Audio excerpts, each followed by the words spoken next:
समय की बात है। कन्याएं इस व्रत को प्रति प्राप्ति के हेतु किया करती हैं। यह व्रत भादो मास में शुक्ल पक्ष की तृतीया अर्थात तीज को किया जाता है। व्रत करने वाली को चाहिए कि वह एक दिन पहले ही अपने घर को झाड़ बहोर और लीप कर स्वच्छ कर लेवे। बीज आंगन में व्रत के लिए स्थान लीपे।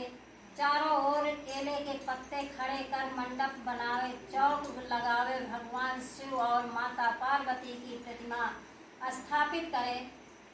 कलश को यथा स्थान पर रखे। उसके सामने दीपक जलावे। चंदन अगरबत्ती आदि सुगंध को जलाकर समस्त स्थान को सुगंधित करे।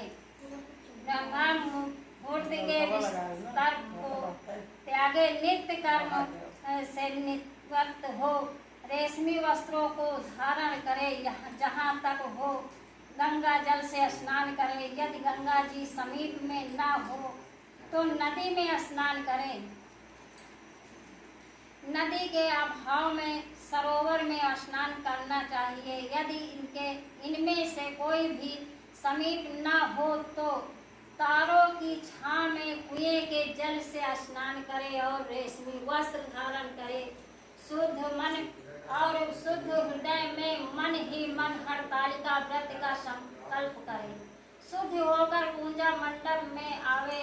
पहले शिव पार्वती की प्रतिमा को पंचामृत में स्नान करावे और उसके बाद उन्हें गंगा जल से स्नान करावे। स्नान कराकर शुद्ध वस्त्र से उनके शरीर को सुखावे। नवीन वस्त्र धारण करावे। शरीर पर चंदन का लेप करे। रोली का तिलक लगावे। धूप जलावे। दीप दान करे। फूल माला पहनावे। कपूर से आरती करे। नैवेद्य लगावे। दक्षिणा रखे। तत्पश्चात मन ही मन भूत भावना भगवान शंकर को ध्यान करे और इस प्रकार प्रार्थना करे, हे भगवान आशुतोष मैं आपकी शरण हूँ। आप घट घट के जाननहार हो। समस्त ओर से निराश होकर अब आपकी शरण में आई हूँ। आप मेरे मन की अभिलाषा को जानकर मेरी इच्छा के अनुसार ही मुझे वर दे। मैं जिसे अपने पति रूप में प्राप्त करना चाहती हूँ वही मुझे प्राप्त हो।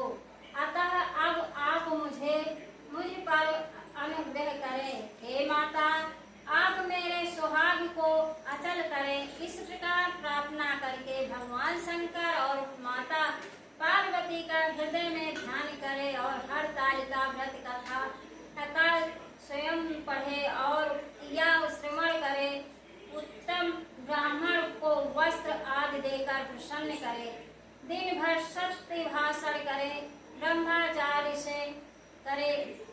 संध्या समय भोजन ग्रहण करे। भोजन करने से पहले ब्राह्मण और साधुओं ब्राह्मणी को जीवामे तथा अलंकार और वस्त्र प्रदान करे।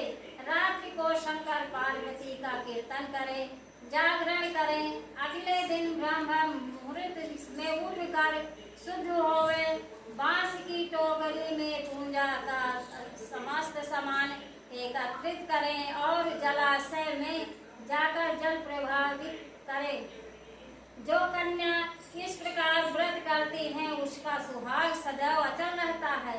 उसके समस्त पाप नष्ट हो जाते हैं। धन्य धन पुत्र पौत्र प्राप्त होते हैं।